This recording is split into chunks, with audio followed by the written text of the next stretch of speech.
Restaurant Unstoppable. What the most successful restaurateurs know that you don't. With excitement, allow me to introduce to you today's guest, Chad Grubbs. My man, are you feeling unstoppable today? Dude, I am. The optimistic side of me, always wants to feel unstoppable. I love it, brother. So, yeah. I cannot wait to dive into your story, but let's get that motivational, inspirational ball rolling with a success quote or mantra. What do you got for us? Man, honestly, I don't know. I always tell myself, shit'll buff out. Shit'll buff out. I always feel like I'm wading through it, and it's not negative, but you always feel like everything's coming at you, and that's what I always tell myself, man. You're going to get to the other side, and it's actually a beautiful mess. Yeah. I love it, and that's what I do every day. I'm a problem solver. That's how I look at it. It might not be the most visually appealing quote, but I love what you're dropping on us, man. It's great stuff. Great way to get this thing started. And where does it make sense to start telling your story? Because I know that you don't have a traditional path into the restaurant industry. You never worked in restaurants before opening your own cafe, did you? No. Man, I always tell people that I'm a maker. I create stuff. Okay. And that's what I love to do. I love to create experiences. Okay. I was in 2008 stock market crash. I had an epic job where I traveled everywhere and sold software, and I got to do all that fun stuff. And then from then on, I always said, let's make my own pathway to live out my life. So what were you doing? What did you go to school for? Just to get super aerial real quick. Who was Chad Grubbs before all this? Yeah, before all this, I went to school for theology and psychology. Okay. So human interactions always interested me. Helping people has always interested me. Dude, I love that. And there's definitely been a correlation between people I've been interviewing in their interest in human behavior and psychology. I think that at the end of the day, this is all about people, understanding people and giving people what they want and need. For right? sure. And if you know what people want and need, if you understand how the human mind works, it makes that so much easier. So I guess I don't want to get too far ahead, but actually finish what you were saying. Continue to paint that picture of what you doing. So from there, I was a pastor for a little while. I shifted and kind of went on my own journey. And then I got into a little bit of the commercial world, like I told you. And in 2008. What do you mean by you shifted and went on your own journey? That's you intrigued me. What kind of journey are we talking about? Well, it just went from knowing initially how I thought I wanted to help people was just within the church, was very singular focused. Mm-hmm. And I knew that I wanted to be broader in my engagement. And so I kind of, I guess when you're younger. Broader in what way? I went out into what they call secular world, and realized that you can help people in so many different ways and not.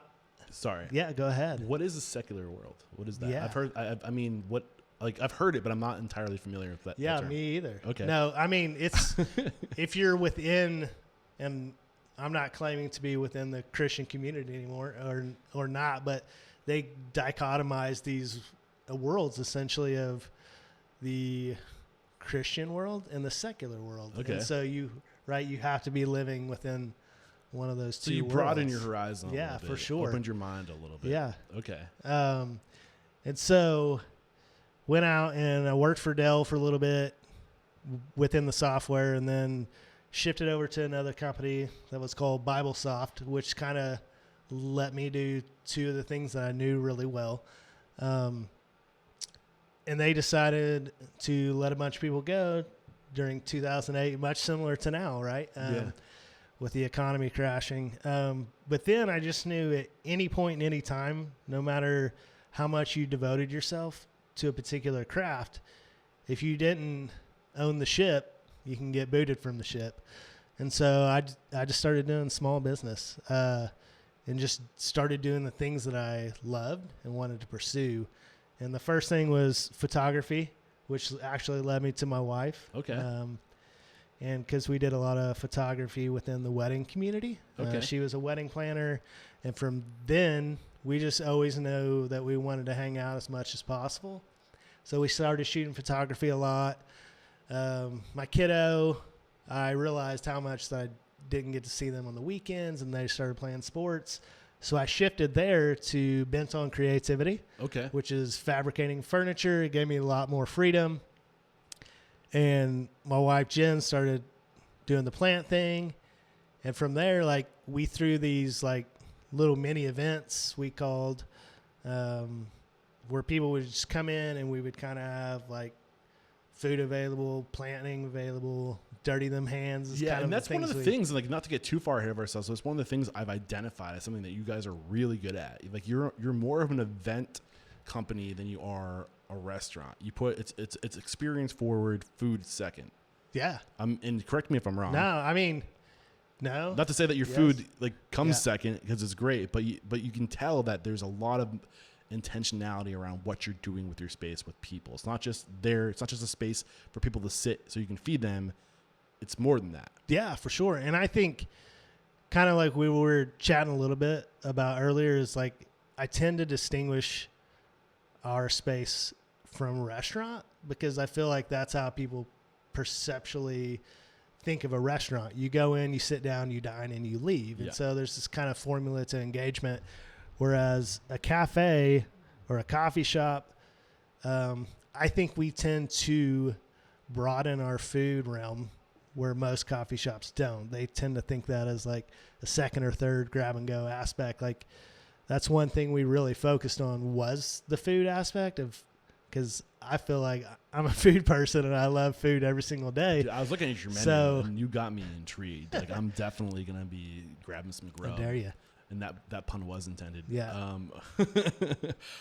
Up to this point of getting into Bent, like, how do you, so the mission statement is to inspire, empower, and transform. How did you transform as a person up to this point to set yourself up for success? In your opinion, in all the experiences you had, how did you transform to be ready to do this? Oh, to be ready to open a restaurant? Yeah, like, because usually what I'm doing is I'm asking people, like, who were the mentors you had? What did they teach you about the industry? Like, what were the lessons learned? But you didn't really have any mentors geared towards the hospitality industry. For sure. At this point, or maybe, I don't even know who that first person was, but there must have been somebody or something or experiences that you think most informed who you were to set you up for success as a small business owner. Man, you're 100% correct in not having restaurant mentors. The closest thing would have been Todd Woodruff with Waffle Champion. Like, he was just somebody I always he's on my radar, bounced by the way, ideas off of. But really, the people that we engaged with and how we threw our events kind of is asked us a similar question, like, do you do this every day? And so we did these monthly events where people would come in and plant things as couples and eat our food that we kind of curated. And that just always resonated in the back of my mind, because I'm all about experience and all about enjoying people. And so the fundamental question I ask myself is, where do I go and not have negative experiences? And a cafe was the answer for me. And mostly because there wasn't always easy conversations that you had around a cup of coffee and some food, but it just had this kind of surreal feeling, like all this life's buzzing around you. You're able to engage with people, and it just felt comfortable and normal to me. Okay. But honestly, my wife is, when she was running a plant shop and being more and more successful, like, that taught me a ton. Okay. What did you learn from your wife? Because she is your partner in the cafe as well, right? Yeah. She just taught me how to be consistent, because I'm an idealist and I think shooting stars and moons. And I feel that, man. And so I guess she's always helped me realize who I am and then how to flesh that out. Okay. But beyond that, some like huge people that help me kind of dial in who I am is like James Clear, Atomic Habits, like Seth Godin, Simon Sinek, all these people that kind of deal with going to the psychology realm, but also have very practical applications of how to help you build habits and fulfill your vision. And you bring up a really interesting point right now. And I think we live in such a privileged time that we can literally choose who we want our mentor to be. You know, like yeah, everybody who's an influencer, everybody who's a thought leader, who is just at the cutting edge of thinking, right, is putting that knowledge out, and it's free. A lot of them have podcasts. A lot of them, maybe you have to spend $30 to get their book, but like we have such incredible access to information now. We can digest it through so many different mediums, not just through the book, but we can now listen, we can drive, we can just consume influence. Yeah. You know, what were some of the biggest, I mean, you mentioned Seth Godin. Who were some of the other ones that Simon Sinek is huge, and James Clear, Atomic Habits. Okay. So let's get into those mentors, right? Let's do it. So Simon, Seth, and who was the last time Atomic had it? James. Seth, Simon, James. Okay. Seth, reflecting, I mean, dude, I love his work. Yeah. Give us one of the biggest impacts he had on you before opening that you think served you to this point.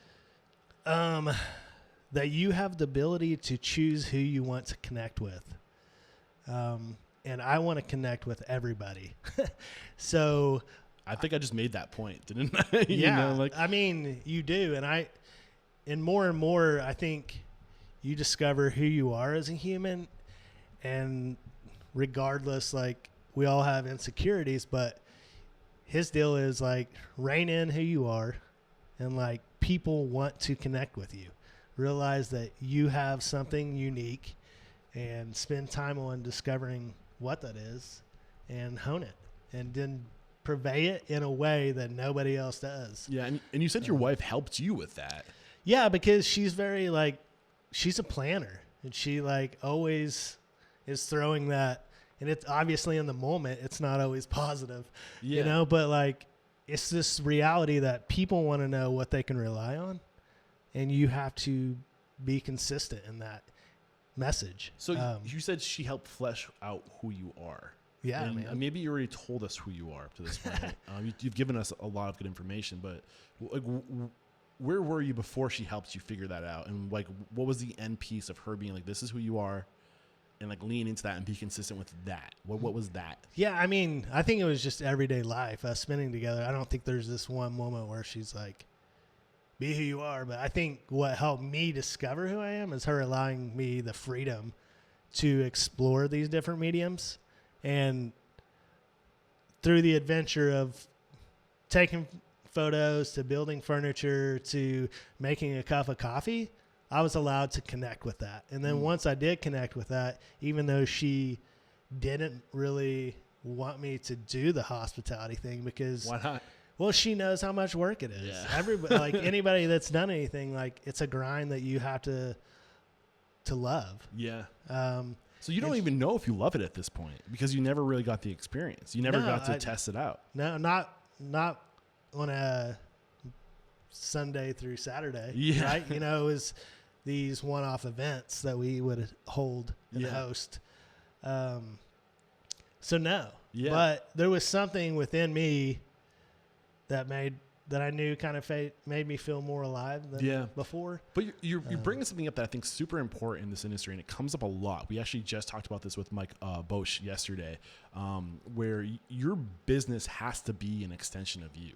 And I've read this a lot, even in my college, like hospitality classes, that they teach you, like, you got to say, like, what's the market, and then create something that the market wants. And there's truth to that. For sure. There's absolute truth to that. But can you show up to that every day with the same enthusiasm if what you created is what the market wants and not what you wanted? Right. If it's not an extension of who you are. For sure. So like, I feel like you got to find that balance. Yeah. And I think, honestly, that's why I love Seth Godin. Yeah. Is because he's honest enough to say, realize who you are, and then discover if people want who you are within your market. Yeah. And you may not be successful. Yeah, maybe you got to go to where your market exists, right? And he wrote Purple Cow, right? That was one of his books. And I think that whole book is about a unique selling proposition. But you are the unique selling proposition. Exactly. And that's why it's so important to figure out, to flesh it out like your wife helped you to do, to listen to these mentors, to explore, to try different things, you know, and to fail and to go on tracks that aren't the right track for you, to get off of it and to experience different things, which it sounds like you were doing. And you're trying different things early on in life. Yeah, for sure. Yeah. So you also mentioned another big mentor, another influencer for you was, and I wrote these down, I don't know where they went, Simon Sinek. I love Simon Sinek. I mean, how do you narrow down one of those lessons, right? Like what was the big influence on you before opening? Before opening Stitch Cafe? Well, I mean, you had OK Cafe. So yeah, OK, yeah. OK, yeah, that's right. That journey was... But before you get into that, yeah, okay. Did Simon Sinek come before or after OK? Simon Sinek was within that mess. I would say James Godin was the biggest one before that because he helped me a lot with photography, kind of fleshing those things out. And he was the author of Atomic Habits, right? James Clear is Atomic Habits. Okay, so you said James Godin. Sorry, I got... Yeah. Sorry. Seth Godin. Yeah. My bad. So did James come in later too? Yeah. Then we'll put that in the back burner. Okay. So where does this idea that like I need to do coffee, I need to do a cafe, like what's going through your mind? What was the plan at that time? So the plan was kind of like you alluded to before, like experience first, everything else second. And I knew my strength is providing a unique experience. So we had this warehouse a block away that you can go see with a Stephen Adams mural, and it was empty, it was vacant, and we had a chance to stay within Film Row or go to a market that was a little better, the Plaza District, and we chose to stick out into, I don't know, be the frontier. Like it was just a new area, this whole area. Yeah. So the Plaza District, I think I know, that's up where like Empire Pizza is. Okay, cool. And so we stuck in because I felt like I had a unique vision. And that unique vision was we bring in this Airstream and to make everything feel like it should be outside. And that's what we did. So we brought in like lawn chairs and just the seating. Everything was eclectic. It was very... I want to get into that. I kind of want to backpedal a little bit too. But I feel like I want to break down this decision between going to Plaza Market, which is up the street, where there's been a lot of success for people who did chose that area. One of my future guests on the show, Rachel Cope, she opened up in that area. Yeah. And then you had where you are now is more the downtown Oklahoma City area. Is that safe to say where we are now? I don't really know about it that well. So like, I guess where I'm going is like looking at the pros and cons, like what was going through your head between these two different markets, and what was it about this market, the downtown market, which usually in my experience is always the satellite markets that are the ones to get onto, because things usually grow from the inside out. And those outside satellite markets are the ones that are just about to explode. Yeah. But you said, no, let's go to this heart. Let's go to the center where the market's already established. And I'm curious as to what the thought, was it just because you loved the location? Well, honestly, this area was super unestablished. Okay. I don't know the market. Yeah. And so I 100% agree. Oklahoma City kind of did this suburban sprawl, and then now it comes... It exploded outwards, now it's coming back inwards. Yeah. And so I think we knew if enough people here that we loved and that we wanted to be a part of. And I think that's a really important part right there. You knew enough people here already. You already established a lot of relationships because your wife had the plant company and you had the furniture building. Yeah. So you were already established. You already had relationships. Why uproot? That pun was intended with the plants. When you already have all those pre-established relationships, you'd have to start from scratch. Yeah. It makes sense. Cool. Anything else? Man, no. Awesome. Thank you for letting me. Sure. Thank you for entertaining that a little bit further. So you started to explain that you had this massive space. You pulled in an Airstream. You wanted to create the outside experience inside. Yeah. Take us to that point. Yeah. So from there, like, it even gets a little bit weirder because I don't know if it's weirder or not, but I decided, you know what? I'm going to make this menu that doesn't exist in the world. And it's going to be reinventing the Pop Tart from scratch. I love and that. so Why Pop Tarts? What's that? Why Pop Tarts? Man, nostalgia. Like I love, like, okay, yeah, the whole thing about it was to make people have a good time, and no matter how their day was. So it was just kind of like, let's bring this fun uniqueness outside. Like, you could be dreaming you're in the mountains right now. If you walk into our space, it would completely obliterate everything that's going on in your day. And so let's throw some more interesting things at you, like a Pop-Tart, you know? And I'm curious, was a Pop-Tart something that, like, you had, like, a relationship as a child? Like, were Pop-Tarts like your go-to like morning snack, or did you? I mean, it was definitely in my routine, you know. Yeah. Like, I wouldn't say like I woke up every day looking forward to it, but it was definitely something like if I was running to the bus stop, they're going in the backpack. You know? Yeah. But again, I think back to what we were saying earlier, it's an extension of what you love. For sure. It's an extension of what makes you happy, right? So you can share that happiness with other people. Maybe I'm overreaching. No, dude, I loved creating unique experiences that I feel like nobody can have another shot at anywhere else. You know, that's kind of what I live by. So help me understand the layout, because I know you guys had the plant company. At this point, did you ditch the bent furniture? Were you done with furniture? Yeah, for the most part. Why? Yeah. What happened there? I don't know. Like, mostly is like one person could always do it, but one person would always be truly tied to it, grinding. One person could always make the furniture? Yeah, and so I just, you know, when I looked at the Oklahoma market, a lot of my business that quote-unquote was profitable enough to exist wasn't in Oklahoma. You know, it was like working with Warby Parker or creating this one-off experience with a venue, you know, that wasn't going to You never get to build the relationship. Exactly. Yeah. And so I just decided at that point we'd had enough interactions with people that were giving me the affirmation, one, that I should do this every day, and two, it made me feel more alive. So when you're saying this, you're talking about the cafe? Yeah. So, well, when we had these events, so the Plant Shoppe would have these events where we'd get to be a part of and kind of create this holistic experience with food and beverage. Yeah. And so we would have those while Bent on Creativity still existed, you know, and it just made me feel like my family could grow into it. Yeah. We could all be a part of it, and I could live out in Oklahoma City doing it. Yeah. What were some of the things that people were saying, these words of affirmation that were encouraging you? It's mostly like things that really jive with me is like, this is, you know, like the most unique experience I've ever had. Like, this doesn't exist anywhere else. Like, what were these? Like, give us an example of something unique that just blew people away.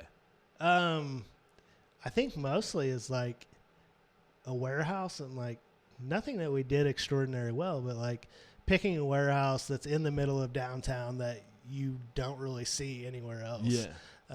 Kind of creating this outdoor vibe. Okay. You know. So what you were alluding to earlier when you were kind of picture. Really, you know, a lot of times you don't think you're doing anything super unique, but I think you're just taking the time and energy to curate an experience that makes people feel like they're the only ones that should be experiencing that. Yeah. And so, like, you know, little cards that say stupid thing, like, you know, and really at the end of the day, it's that people were accepting who we are as people, you know? I like that. And so, a couple of things that you mentioned that I think are worth bringing to the surface, or really just like emphasizing with the furniture company. You point something out that's really important. Like, that is the perfect example. I feel like a great example of what happens when you create a business that's dependent on you, because you are the furniture maker, right? Right. So like, if you're not making furniture, then there's no business, right? And I think that if you want something that you can scale and maybe move away from, you need to create a system-dependent operation, not a person-dependent operation. Unless you just can't think but anything else than creating furniture, and that's all you want to do for the rest of your life every day, you got to ask yourself, do I really want to make this business hinge on me? For sure. Was that going through your mind? Yeah, I mean, in the most part, it was just what I felt like is the Oklahoma City market wasn't ready for a singular person needing to make one piece of furniture to pay what it's worth to sustain your living. Yeah. And then you also mentioned like the relationship aspect of it too, Yeah. which I really understand. And the other thing that I thought was amazing that was, great advice is that pay attention to what people are telling you. And I think that's how we find our path. Like sure. Like the universe is communicating to us. It's telling us what we're meant to do. And for you, people are saying like you create these incredible experiences. You're getting those words of affirmation. I think that can get people in trouble sometimes, especially when 100%. we're cooking for our friends and family, and they're like, "You're a great cook. You should open a restaurant." But what's going through your mind as I share that? Yeah. I mean, I think we're all naive on some level. Yeah. And 100%. When you get this affirmation, what I would say now is like, flesh it out more. You know what I'm saying? I'm a run and gun type of guy. I always survive well when I'm in it. And that's how I actually feel like I learn the best. Mm-hmm. I don't know if it's the best advice to give to anybody, but I do think you should learn who you are and what you're able to achieve. But I mean, I think there's truth to leaning into who you are. And then, I thought maybe it sounds like your wife is kind of an opposite in some senses, where she kind of reels you in and she's more of a planner maybe. For sure. And I think we're meant to coexist with others in groups, right? Yeah. So we can be complete. So we can so if you do your thing, that is just plow ahead and like get in it, that's great. If you have somebody else who's like in the background, like picking up the mess behind you, or like helping steer you, or like maybe it's your rider. You're the stallion and you have a rider, like putting the reins on. So what are your thoughts on that? Man, yeah, I mean, I know this is a long way moving forward, but I think that's where I'm at now, where I've flipped that switch, and I have great leaders who lead everything daily, where I'm able to pick apart to help us perfect who we're saying we are. Yeah, I like that. Yeah, dude. I mean, the first day of opening a cafe, knowing that I had less than like 200 latte art pours under my belt, knowing that I'm going to have to do this every single day. Like, looking back, it's like, who would ever do that? But knowing who I am and what I am, like, that's what I love to do, because I knew my whole thing is connecting with people. Mm-hmm. When you walk through that door, I know that I'm going to connect with you. I'm going to spend time and energy and invest in who you are. And once I know who you are, I know how to serve you. And it doesn't have to look, at that point in that cafe, like, it doesn't have to look the same every day. Mm-hmm. It doesn't have to be something so fleshed out that I have to teach somebody else how to execute this thing, because I was able to be me with every person that walked through the door. That's huge, man. I love that so much. So what year was it when you guys opened OK Cat or OK? Yeah. Good question. Shoot, I don't know. Approximate 2000. You guys moved over here 2016. Yeah. So how many? 14 to 16. So 2 years before. Yeah. Okay. I'm a little. So what? You're painting this picture of this incredible space that you created, that you're so proud of, that you got all these compliments for, and then you left it. Yeah. Not intentional. Okay.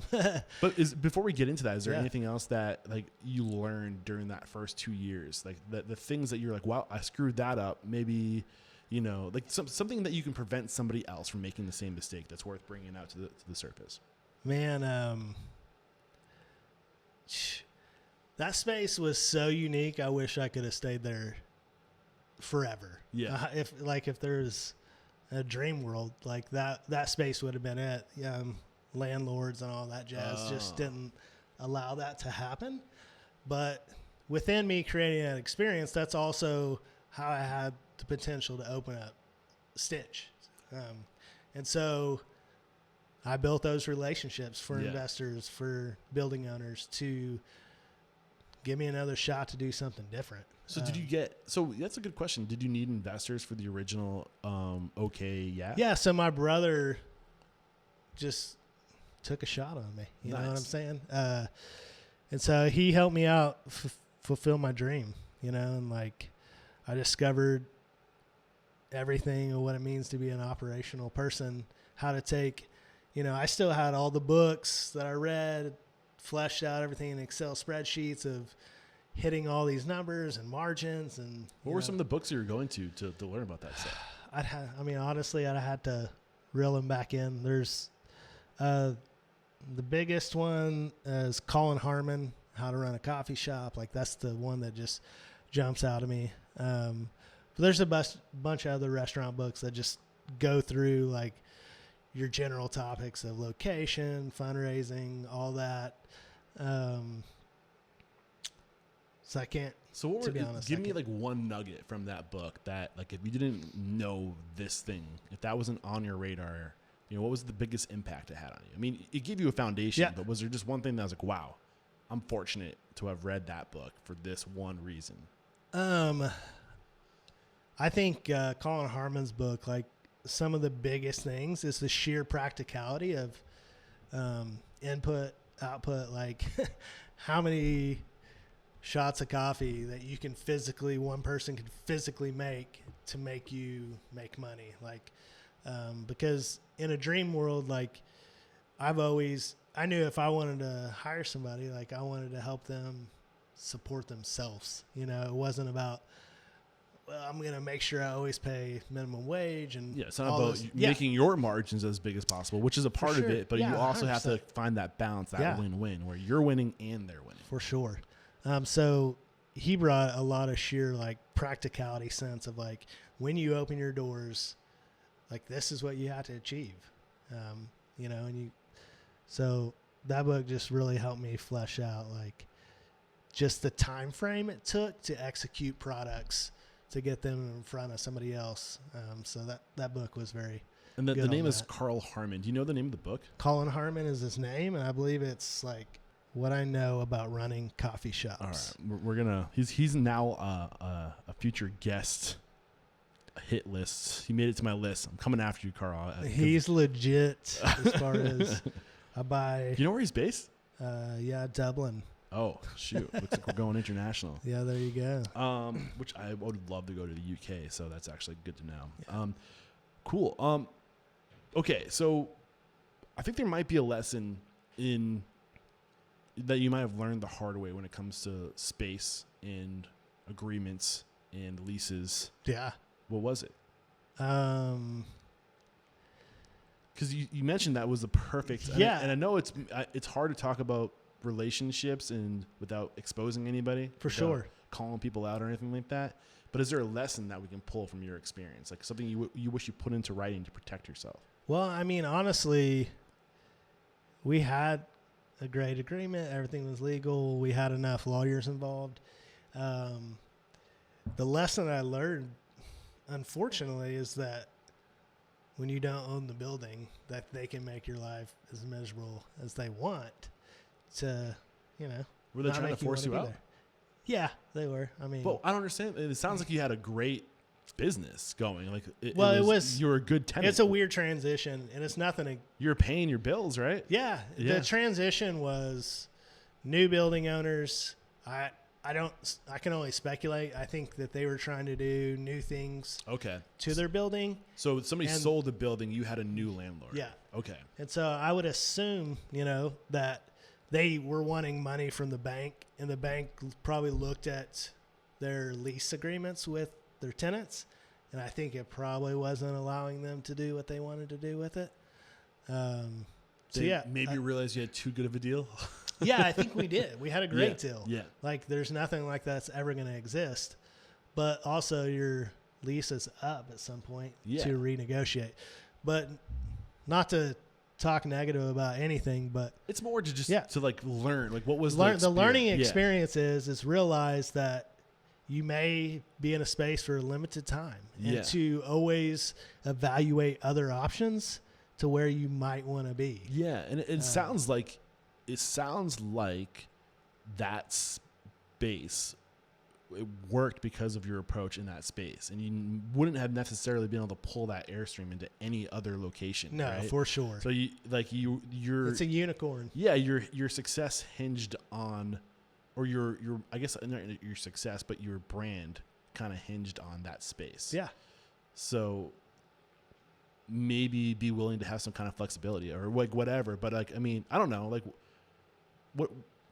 Finish my thoughts. What am I? Yeah, trying to say? in the moment, like, I thought it was all over. Oh, okay. You know, like, yes, bring us that ride. moment. Bring it to. But also, while that was happening, these current building owners came into our shop and were regulars, and they were building out this experience currently that we were able to, like, it was almost like the perfect timing of, like, they gave me another shot. They're like, hey, like, you created this great experience. You ever thought about moving it? And I was like, I don't know, perfect opportunity. So that's a good point right there. You could have kicked and screamed. You could have been like, you fill in the blank, explicitive, right, jerk faces. But it sounds like you were able to maintain your relationship. And because of that, for sure, you were given another opportunity. Yeah. Any lessons around that? It just goes back to people are everything. Yeah. Man, I wrote this down. Like, I truly feel like if you don't spend your time and energy on the people that walk through your door, you should not be in this business. Because if you already can't execute a product, like, you shouldn't already be in the business. Yeah. But if you can't understand and think beyond yourself, like, it's not about you and it's not about the product, and it's about that person that walks through the door and how they can engage with you, like, you've missed the whole point of what hospitality means. So how do you create opportunities for people to engage with you? And I think we have a unique experience at a cafe setting, is like, people are going to chill and people are going to be doing things, and I can spend my time and energy just being real with them. I think we come up with all these formulas of, like, make sure the manager table touches and all these things that over time is just part of an equation of how people expect to be engaged with. So in our aspect, like, we like to wrinkle that up just to, like, we get to see people every day normally. So we get to know their name, we get to know their kids. Like, we have this unique opportunity to really just be friends and not an acquisition and not anything. And things do get super formulaic. Like, oh, like, the customer comes in within 1 to 2 minutes. You need to, like, greet them at the table, or some people say, like, 30 seconds, greet them at the table. And then within a minute, make sure they are, like, getting their drink order, like, all these things or whatever. Those probably aren't the accurate numbers. Well, and honestly, they're all important. When you expand, if you don't have formulas, you tend to fail. There are guidelines that you need. For sure. And that stuff is important. But what you're saying is some elements of it, the human relation part of it, like, make sure you touch the table. Yeah. Like, don't make it a checklist thing. Because, like, you're going to come over and you're going to be robotic. You don't want that human equation to be you don't want there to be an equation when it comes to human engagement. Yeah. You want it to be, like you said, wrinkled. Because people aren't formulaic. We're fluid. We're changing constantly, and you have to adapt to that. And I think it's just, I mean, what did you mean by that? I don't want to put words in. No, I mean, you're 100% right. What I mean is, like, I don't have to act like I'm an employee. I don't have to, like, yes, you represent a company and a brand, but the message is always, I'm so thankful that you just walked in through our door, that I'm going to throw all that out of the way and just learn about you in the brief time that I can to help you experience this the way I feel that you want to experience it. And so, like, we truly just spend time and energy on getting to know people. So how do you find the balance? Was there a struggle when you were, like, early on, when you were, like, maybe the only person there making coffee, like, to get away from the chores, the tasks, to have that FaceTime? Or was it just, like, during slow time, you would just make it a point to, like, ask how the day is? Like, what do you do? Like, what is your approach to getting to know someone? I mean, luckily, like, that model was, like, I was just the cashier. And so every person, I'd get to see them, and on downtimes, if they're still there, like, I just go talk to them. Why are you here? What are you doing? Like, curiosity of caring about who they are and what Yeah. they do during the day. Like, Yeah. and that just kind of stems of like, that's how we've really have built our audience. Yeah. And so, and it's not just me, it's hiring those people who believe in that same model of just caring about people. I love that, man. So you had a second shot at building a concept, right? Yeah. So your first concept, you knocked it out of the park. You did great. Your lease was up, so you got forced to do it all over again. Right. What was your approach the second time around, having one of these experiences under your belt? Well, this time around, I learned a lot about what you think that you need. A lot of times it's more, better, polished experiences. And I feel like that's where I really failed as well. Made bigger spreadsheets, did more research. And not that you don't need these, because you 100% do. But I tried to give people more and lost a little bit of myself. So I tried to give bigger experiences when really people just wanted real experiences and an experience that they knew they could rely on. So you were going for like shock and awe, Well, where what you realize now is what you needed was more just authentic and real. Yeah. I don't know if it's shock and awe. I try to be all things to everybody. So when we opened up Stitch Cafe, it's still all about people, which is the name, because we're choosing our patterns in life to connect to people, and we choose who we're stitched to and who we bind ourselves to. But I tried to be an all-day cafe, which is like if you go to Austin, June's All Day, like there's these places that seem to be buzzing 24/7, and that's what I wanted to be for Oklahoma City. And to me, it was obviously a flop because I was running out of money and I couldn't sustain hours to be open from 7 a.m. to 2 a.m. And so really the pandemic, and I always say this with a grain of salt because there's so much hurt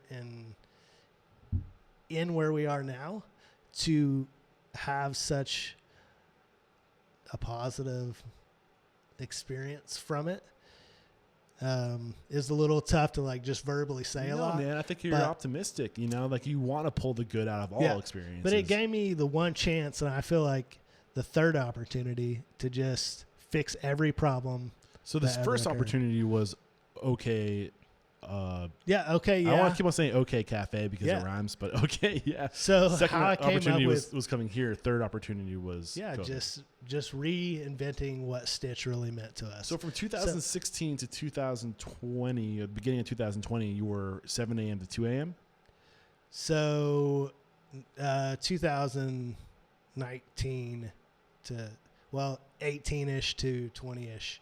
We tried to exist as an all-day cafe. Okay. And so like our goal is to allow you to always just ebb and flow your day into a cafe experience. Yeah. And we try to elevate our food game. I don't think you tried. You did. Well, from the research I found. But I think my brain thought elevation would mean more success. And what I learned is it's not making a dish, quote unquote, look prettier and be more exquisite. It's really giving people true experiences. And I took the time during the pandemic to really reflect on everything that we failed at. And mostly it was me trying to be way more than I needed to be for my patrons. Like they needed a place to come in, enjoy it how they wanted to enjoy it. And I felt like as a restaurant with seating for waiters and being seated, all this created this disconnect of being a coffee shop. Yeah. Do me a favor. Paint that picture of what the elevated experience is. I'm a guest. I walk through your door. What's the elevated experience? So the huge shift from to Stitch was wait staff. Okay. Huge shift. So you didn't have the counter service model. So everybody that knew who we were, like that believed in okay, yeah, I would come through our door and they would now be greeted with a host, and now they'd be seated, and now they'd be given these menus. So there's for a cafe, which is for a cafe. Yeah. And so it started adding all these building blocks because we really were trying to say we care more about you, but it wasn't. By almost like sounds like you confused hospitality with service. And by delivering higher service, higher touch, you thought you were being more hospitable. But the truth is, to be more hospitable, you have to be more, it's more warmth, generosity, care. Well, we were truly trying to bring all day atmosphere and then quality ingredients. Okay. So there's a huge shift in like now sustainability was super important. Like the business model of Stitch Cafe.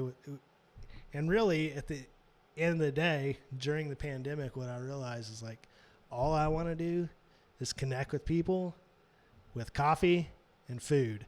How do I do that again on a more elemental level? You use the word true, right? Before elemental and true. So what is the new approach? Now, we kind of painted that picture. Yeah. So now paint the new picture. The new picture is we brought in what we knew everybody loved and what I already loved was the childlike behavior of the Pop Tart.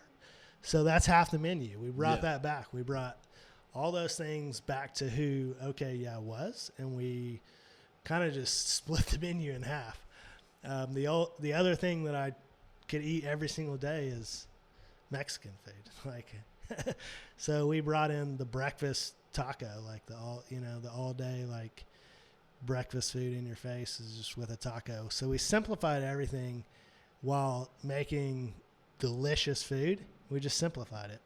I love it, man. And it seems like you also remove some of the logistics of service for sure to make it more just organic and free flowing. And like it's counter service again. You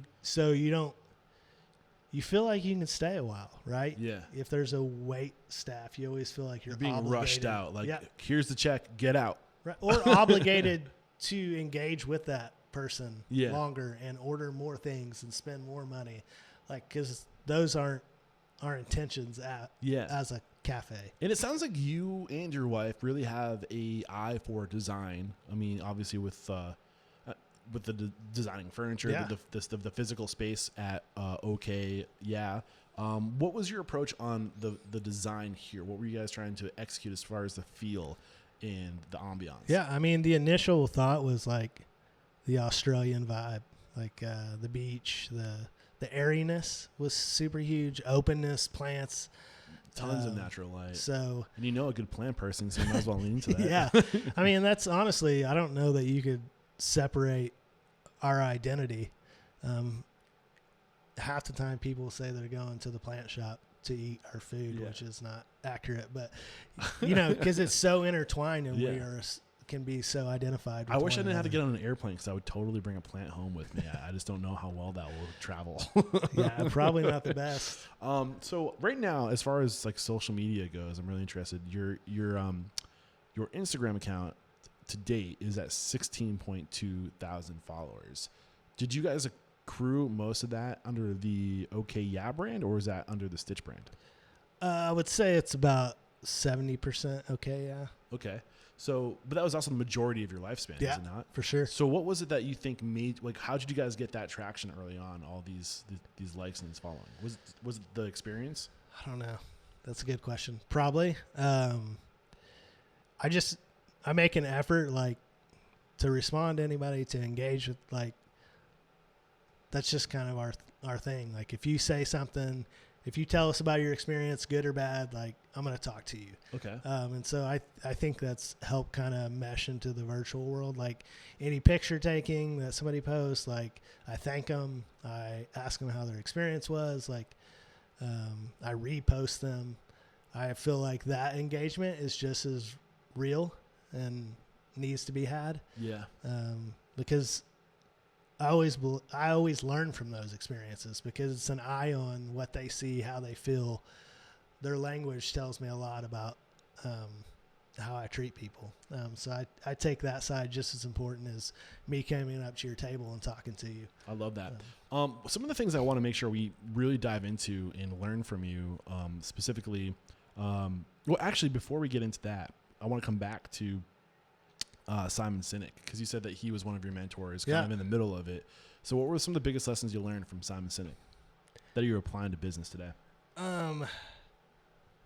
I think what he talks a lot about is learning how to be a leader and not be doing. But also how to share your vision to a team in a way that makes them live out and feel alive. And so he brings a lot of data-oriented things that really help you kind of learn from. Like, he's very behavioralist, which helps me a lot. But yeah, Let's pull back a layer on this. You said not to be doing, but to be a leader. What do you mean by that?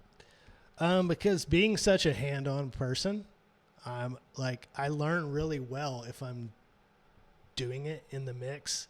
And a lot of times what I've learned more and more is like the other person's not learning or becoming the person that I need them to be because I'm doing it. Yeah.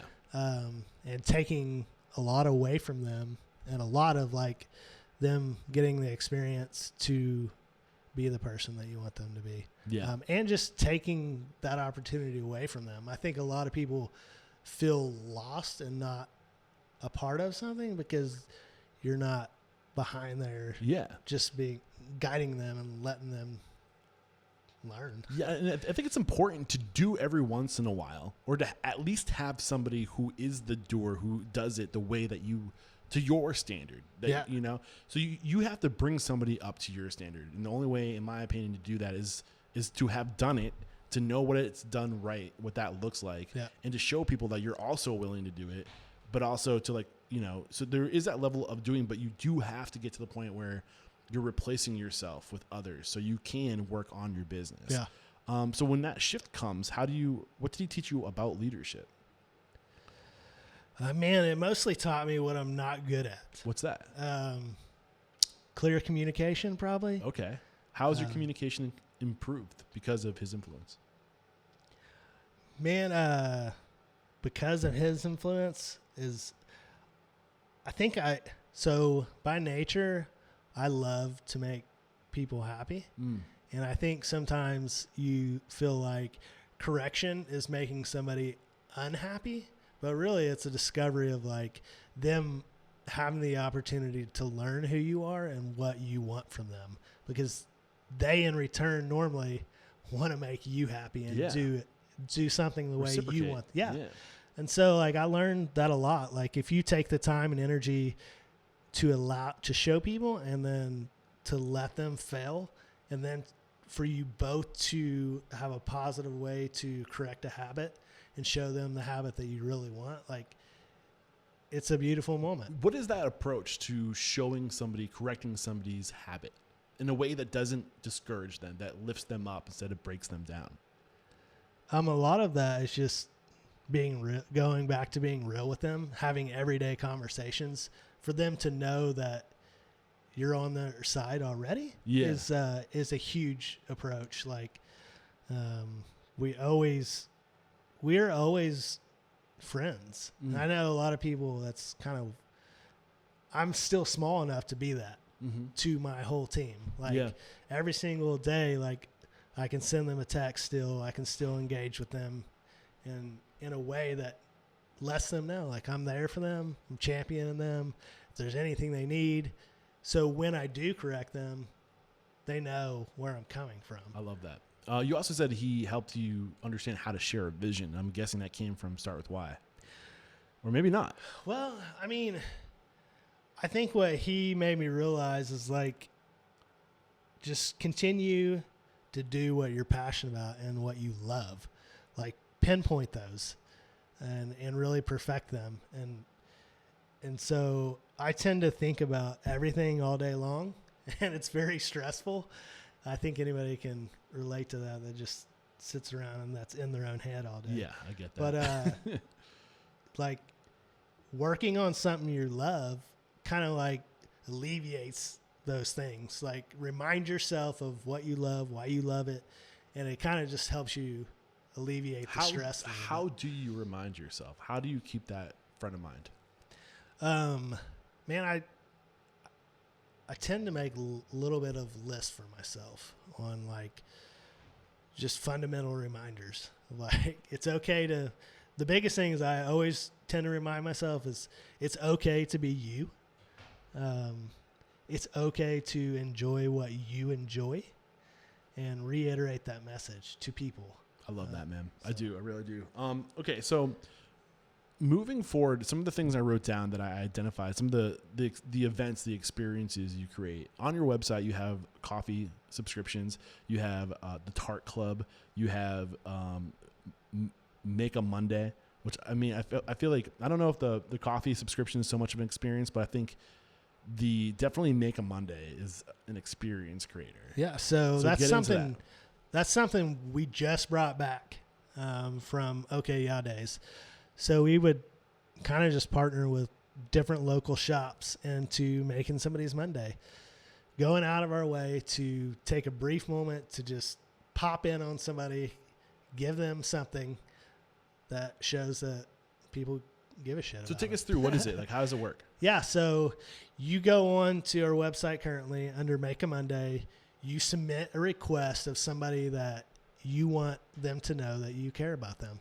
And you basically tell us where to show up, when to show up, and what to show up with. Yeah, what message. And so we're going to essentially take them coffee, a tart, and then whoever we engage with that month as a business, other collectives that want to kind of chime in on that experience, and we'll just pop in and show up. Give me an example of another company that you'll bring in on this experience. So a lot of times we do use the plant shops. So it could be a floral arrangement. Coffee, a tart, and like a gift. A little bouquet or something. It's been like T-shirts, just different things. Like we'll chime in. We used to chime in with Blue 7 or Collective Thread, and we'll probably talk to our neighbors down the street. Social Club. What's Blue Ribbon? What are these companies? Give me an example. They're just local. So they're boutique. They do clothing and stuff like that. Yeah. So there's a lot happening here. First, you're creating a positive experience for somebody in your community. Second, you're also collaborating with other businesses that cross promote and to tie this good experience to you're bringing other companies, other community members in on the event of making someone's day. Right. So like that is, whenever you can make positive ripples and you can bring other people in on it, right? You can collaborate. Which I think is worth highlighting. Like we don't collaborate enough in this industry, I don't think. But as far as like, how does it work? Are you gifting this stuff? Yeah. So like, if I wanted to buy something for Sally down the street, my good friend who's having she had a rough month last night. I want to lift her, rough month last month. I want to lift her up this month. I'm going to get her a Monday. What's it called again? Monday. Make a Monday. Yeah, Make a Monday. So essentially, it's going to be a raffle after that. Okay. You're going to submit. All these people are going to be submitted, and then we use a raffle system. It's going to populate that person, and then. What's the raffle system? We just put it into one of those programs that kind of like. Do you know the name of it? I'd have to look it up. No. I'm trying to help other people recreate this experience. I will definitely send this to you. But there's a bunch of them out there. Yeah, just Google search raffle. Yeah. And so. I thought now more than ever, like still within the pandemic of everybody just kind of a little bit disarray, trying to figure out their life. Like just want throw out another positive moment. So. Yeah. So this is a gift basically. Yeah. You're winning this. So you're winning you get to submit someone's name and they win basically all this stuff. It's free. That's cool. I like that. Get into these subscriptions in these clubs. Is the Tart Club and the coffee subscription kind of similar in how it works? Like what's going on there? So Tart Club's going to be released in February, which is Valentine's-ish month, day. And so the goal with that is like, we feel like we have a unique experience overall. Every day you could come in, but the Tart Club's going to be like, we're going to create signature flavors that only you could have within this Tart Club. And so they're going to be each week in the month, you're going to get to have this unique tart. whatever you want to do with it, give it to somebody, eat something, yada, yada, yada. But the goal of that is just unique experiences that we feel like you're not going to get anywhere else. And so we're just going to kind of expand on that. You're also creating a VIP experience too. So you're giving people who are your most loyal tartars, whatever you want to call them, a chance to feel special, a chance to stand alone, right? Yeah. What do you charge? Is there a fee to be a part of this club? Yeah, I mean, it's going to be like, it's not going to be any more than what a tart typically costs. So it's going to be like $25. Okay. For the month. And so you're going to get those. We're looking at, obviously, if it's local, we're probably going to just drop it off on your doorstep. Yeah. And we have, so it's delivery. Yeah. Okay. And so, I mean, you can pick, if you want to pick it up and that's what you want to do, like that'll be an option. But our goal is to create these unique experiences for you. Everything we ever do is just going to be, from something that you definitely pinpoint. It's always going to be, how does this give somebody a unique experience? I love that. So, what are the other? So, when you create a tart club like this, what are the rippling side effects aside from creating a unique experience that's unique to your brand? Are you collecting? I mean, you're generating more revenue. It's a subscription base, so you know that like every month I'm going to have this much money coming through on this vertical of revenue, right? So it helps you get a little bit more predictable with cash flow. Yeah. Right. What else? Really the only downside is when do you run out of cool ideas, right? Yeah, that's a lot of pressure. So, but the ups. Go ahead. Go ahead. I was gonna say you could make it a competition amongst your team. Yeah, and that's fun. And that's kind of where we go with it. We start saying, hey, now everybody brainstorm because we're everybody. But it also awakens your staff to. Go. You to be more creative. Yeah. It taps into them certain things that they don't get a chance to always.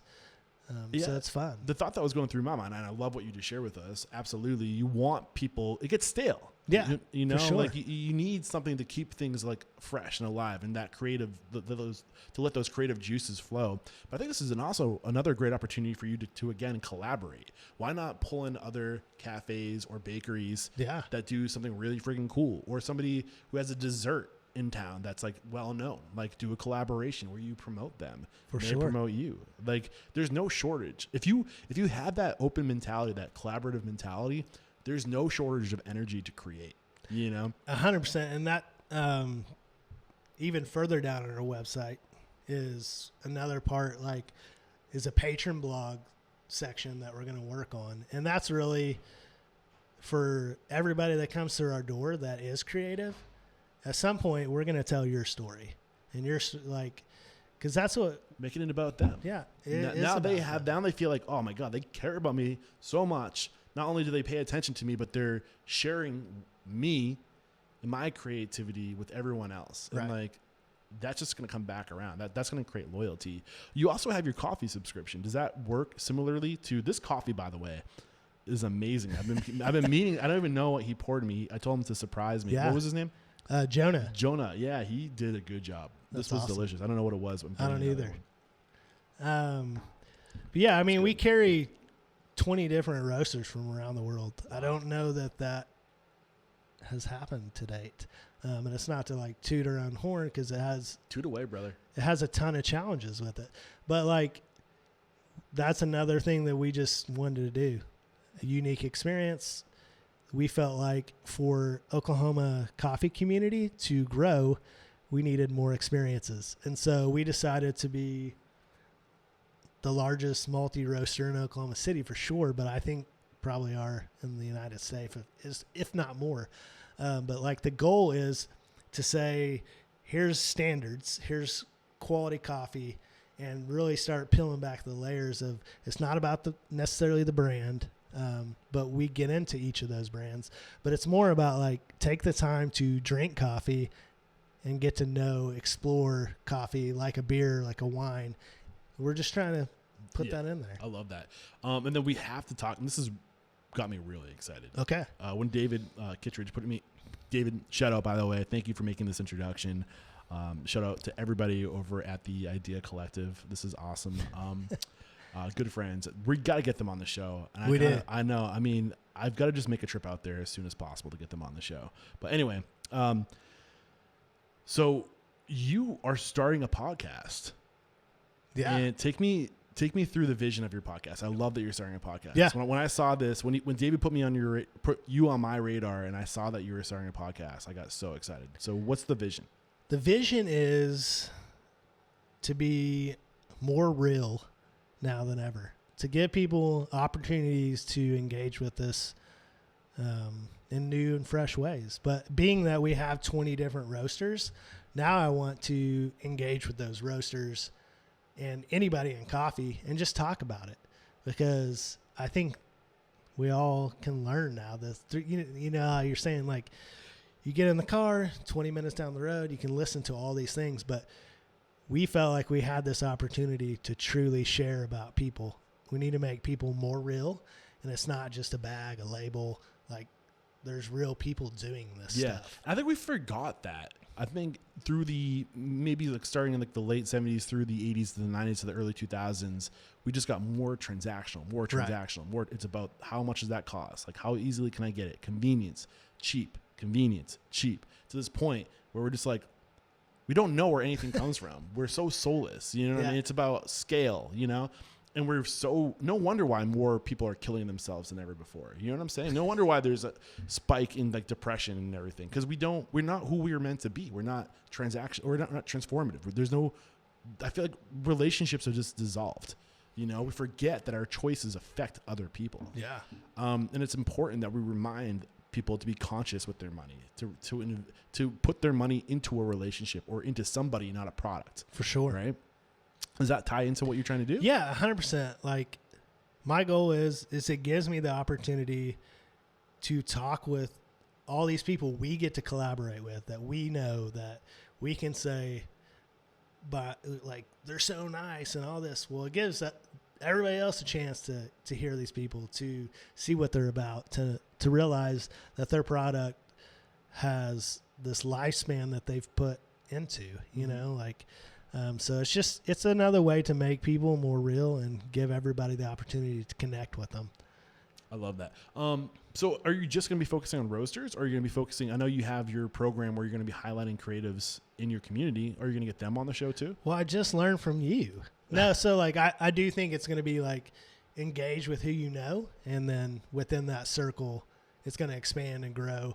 I don't think it'll be just roasters, but that was the initial thought, was really to engage with the people that send us product. Yeah. And so it'll probably be like, we use a local milk. So like, it'd be much more dealing with our chain and what products we use and how we use them and why. Yeah. And then give them an opportunity to share. How often will you produce? We're going to try for like once a month. I think that's a good number, because if you do once a week, how long will it take you to get through that network? For sure. You know, you want to kind of drip it out. Yeah. You know, pun also intended. So I love this, man. Who's your target market going to be? Hopefully who follows us now. Like, really my hope and my thought and my dream is that it just allows us to all grow together. In what way? In the love with coffee, in the love with our primary focus is coffee, and like, we serve up food and we love that. But like, I feel like as a coffee shop, our mantra is always going to be leaning into that. Because we feel like it's so unknown when you start peeling back like what's all going on in the coffee realm. Like, it's just so much to explore. And while there is obviously in the food chain, I don't feel like we necessarily navigate that direction as much. Mm-hmm. So like, our heart, our beat is normally always going to be kind of leaning into the coffee realm. I love that. And I think right now, one of the reasons, and I'm, seeing that you're starting a podcast made me think that I think podcasting is a great tool for restaurants, blogging as well. But I really like podcasting because it's a way, people in this industry tend to be so personable. It's hard for their personality, it's hard for their charm to come out in the written word, right? And we are so good at connecting with other people. And with audio, there's something about just storytelling and communicating that touches, deeply with others. It connects deeply within others. And that's what this industry is all about, right? Is creating connections, stitching people together, relationships. And it's so easy to share. I think it's a great tool to get your values out into the world, to share the stories of your purveyors. And that's a big part of what restaurants do. Is it's not about us, it's about everybody else. Right. And it's such a great platform to do that. Yeah. I'm thinking about trying to collaborate with, it would be fun to teach people how to podcast, how to create a podcast, right? You should. So I'm thinking about maybe reaching out to Pat Flynn or John Lee Dumas, or there's so many people that I learned how to podcast from. And people are like, why don't you just teach people how to podcast? Because I'm not honestly that passionate about podcasting. Really, I'm passionate about people, and this is a great medium, a great tool for me to use. But I think more and more people, if you have an interest in podcasting, reach out to me and we'll try to get somebody who's an expert to teach us how to do it. We can create some podcasting for restaurants, some type of format or something, because it's a unique approach. So what are you using for software? I know that you're not, what's your approach? So for example, I use a Focusrite interface, an i8 or 18i8 interface, and I use Adobe, and I'm using a Heil PR microphone. Right. So what's your approach? Why did you choose the equipment you chose? Really, I'm using Zencastr, basically because it's the hi-fi podcasting platform that allows me to connect with my guests that are off-site.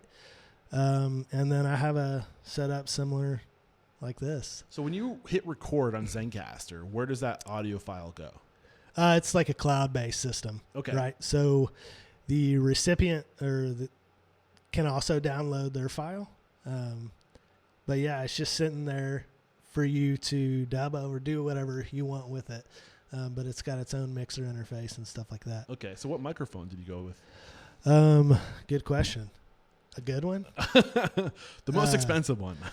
I did pretty much just research and looked at pros and cons, and it's just a USB interface. Okay. Yeah. And I recommend you start with tools like soft tools like that in USB. You don't need the stuff that I have. I didn't start with this. Yeah. I started with a little blue snowflake, $50 microphone. It took me time to scale into what I have now. But just start, get what you need to start and to start talking to people. And have some type of, I think, objective, have a purpose, have a why you're doing it in a format, but also make it formulaic. So you don't have to recreate the wheel every time you do an episode. Because let's be honest, we're busy. For sure. You want to be able to sit down and just do what you do without having to put too much thought into it. What else can you think of as far as if anybody's thinking about starting a restaurant podcast or a food geared podcast? Yeah, you definitely the mic. I tested out quite a bit before I decided, I like it or I don't. But the name of it is Mono.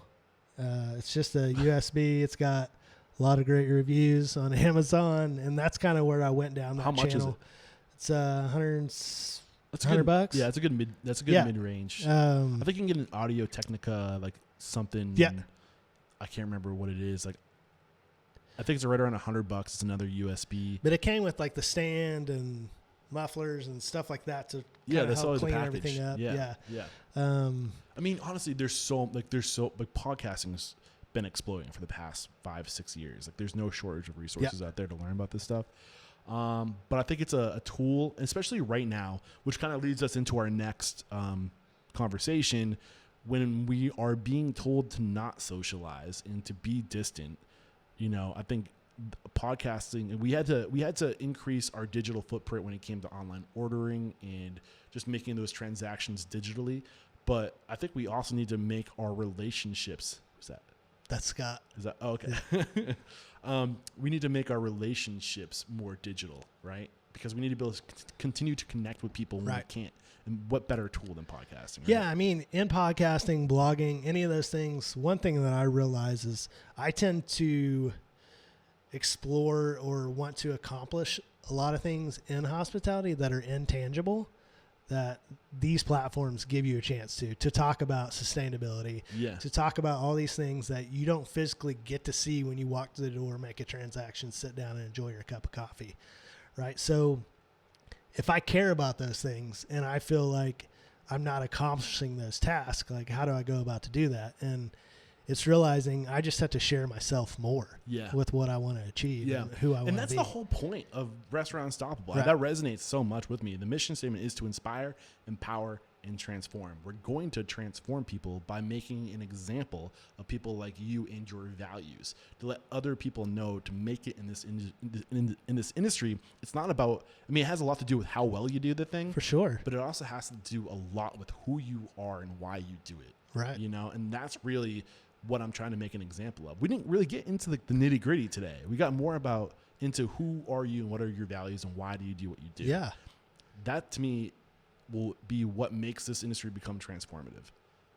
Values forward, right? For sure. Sorry. if I just dropped some thunder there. Dude, I'm loving this conversation. Back to COVID-19. What is your approach as far as your business and operations go to sustain? I mean, it's looking like we're probably, people are saying into 2022. Right. What are you looking to do? How have you sustained up to this point? How did you evolve? I mean, you kind of told us earlier you slowed down. You got more high touch. What else? I mean, the biggest thing that we did that helps is curbside. I think everybody did, but Toast is a great platform for that. Did I tell you that Toast was a sponsor? No. Okay. Just making sure everybody knows these are not plugs. How did they help you? Well, they grew a lot. Mm-hmm. They made a huge shift in how user-friendly it was. The interface for people to order is super easy to use. So, I mean, we went from obviously no shock because everybody's ordering that way, but numerous people have told us that it's so easy to order and you just show up. Like in the way the customer can engage, the way that we can convert our menus to be an online ordering system was super easy. So that's something they kind of did while they did it. I don't think they did it great, so that they shifted really quickly and really well with. I feel like with every organization, there's growing pains, though. Yeah, for sure. You know, they had to respond in a way. They did as good as they could with the time, under pressure. Yeah. But it's only going to get better, right? Yeah. So Toast right now, and I'm apprehensive to say this, so I'm saying this with a little bit of a side, like a cliff note, I don't know, so there's asterisks next to what I'm saying right now. The deal up to through 2020 was that if you use my links, they're going to pay me a commission of $2,500, and I've been splitting after taxes my commission with the listeners. They're changing their affiliate program, so I'm apprehensive to promote that. But regardless, if you please use my links, as you will support the show. I don't know if they're going to be honoring that $2,500 anymore, so I'm a little apprehensive with saying I'm going to write you a check for $1,000 because I might not be getting paid that. So, but still, regardless, please continue to use the links. Thank you in advance if you do. It really supports the show, and I just wanted to make sure folks know that. The links will be in the show notes. This is episode 773. Any other thoughts around COVID before we start to move into the speed round? Man, no, I mean, because I feel like it's such a crazy adventure for everybody. So different. The only thing I could really say is obviously figure out how you can engage with people out of your space as much as possible. Delivery, whatever that is. Give me an example of how you engage with people out of your space. Well, I feel like, I've gone more virtual, just communicating to people, talking to people. But really, the to-go system is where everybody feels most comfortable, and you have to meet their needs. Sorry, go ahead. No, yeah. I was going to say, how are you communicating more virtually? Aside from the podcast. Yeah. I mean, just on Instagram, Facebook, clearly communicating how people can not have to come into our space to order. Toast also has their own little ordering app. Yeah. So that's another way to know that you can to order. So what's the copy look like on Instagram and on Facebook, how are you directing people to these platforms? Mostly just reiterating in the profile, like there's a link, order online, it'll be brought to your car, it can be delivered to you. Yeah. Like one thing that I do realize is like sometimes you tend to not want to beat a dead horse, but like you have to. I think you have to because you really don't know 100% of the time how often people are saying anything, but really people need to hear it more than once. Yeah, for sure. I've loved this conversation. Before we go to the speed round, I like to echo as much as possible. Again, being that dead horse. The mission statement is to inspire, empower, and transform the industry. How have you transformed since getting into the food and beverage industry? How are you a better man today? Oh man. I was talking to David. I was like, dude, I don't feel like I Why'd you sign me up for this? Yeah. I was like, I don't feel like, do I have lofty goals? Yes. Do I feel like I accomplish them? Most of the time I would say no. But I think the only way I inspire is to realize, to like chase your dream and realize what makes you feel alive will only make you feel alive if you keep doing that. Yeah. Don't give in to anything else, because I've felt myself on the other end of that. You try to do what you think people want and you find yourself not alive. But as far as me actually accomplish anything, like, I don't know. If people come into contact with me, like that's what I tell them to do. Like it takes a lot more grit. It takes a lot more sacrifice than probably you'll ever feel like it will. But like, if that's what makes you feel alive, do it. I love it, man. We're back. The first question I have for you is, what is your it factor? A habit, a trait, a characteristic you believe most contributes to your success? Oh, dusting yourself off. Yeah, dude. I think I take punches pretty well. So sometimes you just gotta keep on getting back up. It ain't nothing to it but to do it, is what I like to say. What is your biggest weakness? Clarity, probably. Clarity of what? Knowing the best path to achieve what you want. So I think a lot of that is maybe I don't always plan deep enough or long enough. But yeah, I would say a lot of time I've always been a person that likes to discover things doing it. I'm the same exact way. So just throw me in there. I'll figure it out. Improv. Yeah. What is one question you ask or thing you look for during the interview process when you're growing your team? I typically feel like I learn a lot if I just ask them where they want to be in 2 years from now. What are you looking for? If they have any sense of themselves. Because people always can give you the answer. I love coffee. And the follow-up question is like, well, what do you love about coffee? Everything. And so really just when I'm interviewing something, I want to know that they're willing to give me a little bit of themselves, to just know that they're real. Yeah, I like and that we can go on this journey together. What's your biggest challenge today? The biggest challenge today, I would feel like I always am lofty goal oriented. And so I think what this pandemic has taught me a lot is minimalizing your goals and achieving smaller victories. And realizing that's a victory. Well, it's also like the idea of like, how do you eat an elephant? Like one bite at a time. Right. So don't make the goal the elephant, make the goal the snout. Yeah. Or a tusk. For sure. Or maybe a elephant toe, and then you also feel like you're achieving more because you're packaging things else. So take small bites. Yeah. Right? I love that. What is one code of conduct or behavior you teach your team? So this is a core value, a way to be. And this goes back to James' Atomic Habits. 1% improvement. If anything that you learn from him in his book, that's it. Like every day, try to be better. Yes. Like, and that's it. And I think a lot of people compare themselves to others. And when you do that, you stop growing because all you got to do is beat the guy or girl next door, right? Yeah. But when you compare yourself to yourself, then you're constantly growing. Yeah. Because you're constantly getting better. So you have to be better every day. Yeah. I love that. What is one uncommon standard of service you teach your team? So this is something that's common within your four walls, but not common throughout the industry. To go above and beyond service. Yeah, I think ours is just how much we engage with people. So one thing that really is weirdly nothing that I taught, but is, I guess I did teach, is just caring about people.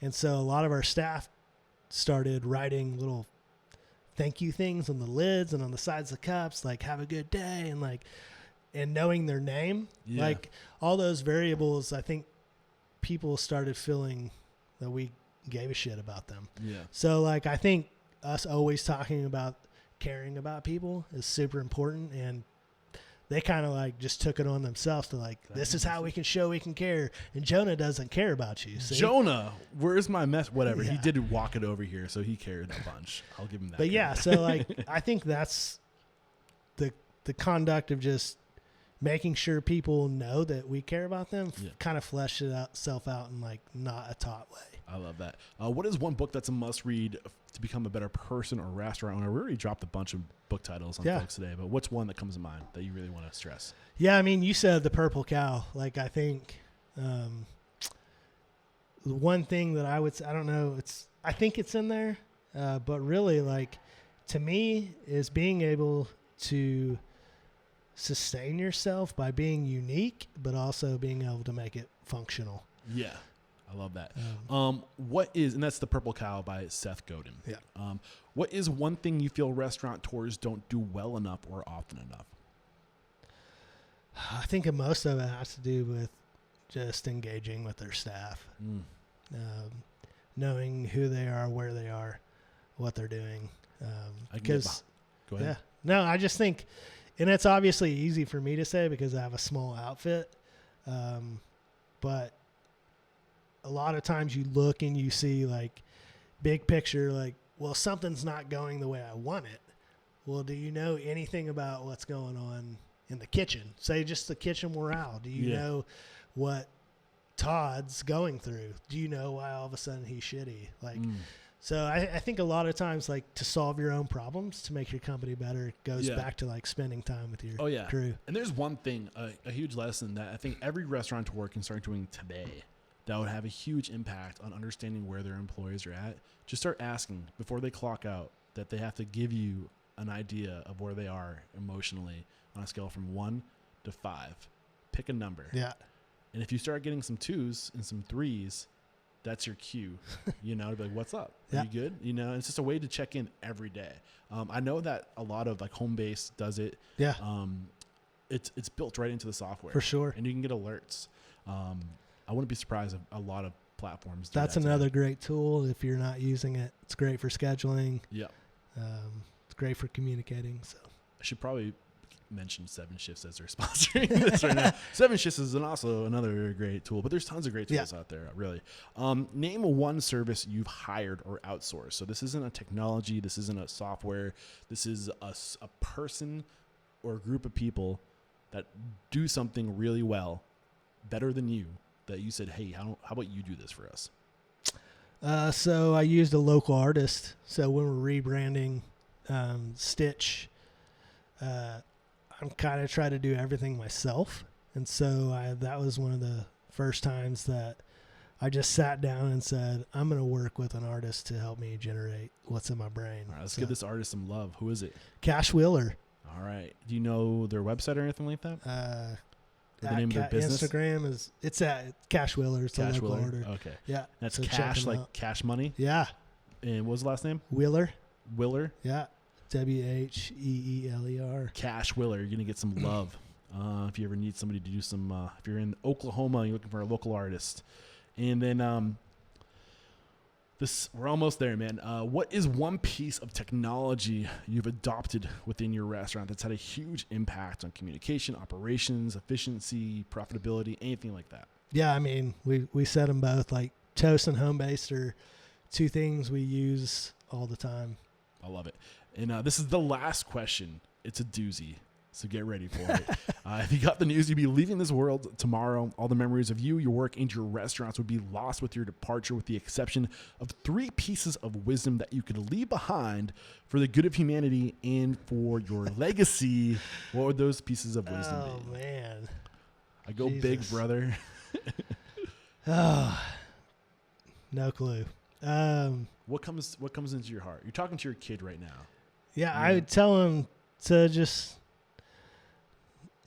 I mean, it's so tough. Like, engage with people. Like, love That's people. one. I'll give you a second one because it's come up so many times. Be yourself. Yeah, You know? for sure. Like, give a shit more about who you are than what somebody else thinks. But really, to me, they're so interconnected that, like, the more you engage with people, like, this more this, like, oneness becomes. So, like, they understand you and you understand you. So be more okay with being yourself to other people.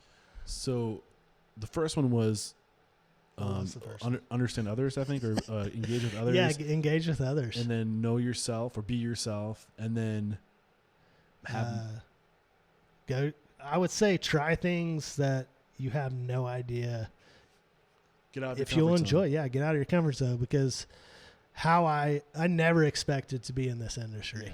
And that's where growth comes, Yeah, is for in sure. areas of discomfort. You Yeah. like that's why when we go to the gym and it starts to suck, we start to get in better shape. You know, like, and that mentality applies to like personal growth and inner growth. For sure. I love this, man. I've loved this conversation. We wrap up every chat by calling somebody out. That's how I find the majority of my guests. I don't really like to go to publications. I rather talk to people and see who's doing it right. That's how I found you. Thanks again, David, for putting Chad on my radar. So who do you respect and admire and believe would make a great guest mentor on the show? Yeah, I mean, I want to call him out, even though he tended to not want to do it. I really think Todd Woodruff with Waffle Champion and None Such. I think maybe he just needs a back scratch. Maybe now that he knows I'm in town. Back scratch. Maybe he knows I'm in town. Maybe we can send him a little sneak peek of what it's about. Yeah, maybe he needs a little coffee and a tart. Yeah. But no, like, I think he's just a person on the list that represents Oklahoma City well and represents. Even if he's not willing, thank you for letting us know that you respect and admire him. A little tip of the hat to you, Todd. And how can we connect with you if we are in Oklahoma City and we want to come try some of your amazing coffee from 20 different purveyors from across the nation or world, you said? Yeah. How can we connect? Maybe we want to join your team. Stop in the coffee shop. I'm there Tuesdays and Wednesdays. So if you want face-to-face, that's the best time. I do the social media accounts, so feel free to chime in there and I'll engage there. But yeah, like we tend to try to keep everything on the website up to date. But like engagement with me, Instagram is probably the first spot. In the handle? Yeah. Stitch OKC. All right. This has been a lot of fun. Thank you so much, Chad. There is no questioning. You are unstoppable. Cheers. Cheers, man.